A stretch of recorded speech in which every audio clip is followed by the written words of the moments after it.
শাল শিমুলের বন আর ধুধু প্রান্তর, সামনে একটা দিঘি আর ঝিরি ঝিরি হাওয়া টানে ঢেউ। একা আমি ফেলে এসেছি যে ঘর, একা আমার সঙ্গে নেই তো কেউ।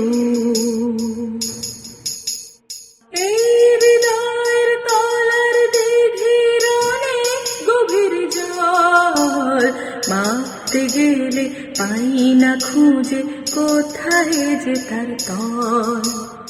এই হৃদয়ের তলার দিঘির অনেক গভীর জল, মাপতে গেলে পাই না খুঁজে কোথায় যে তার তল।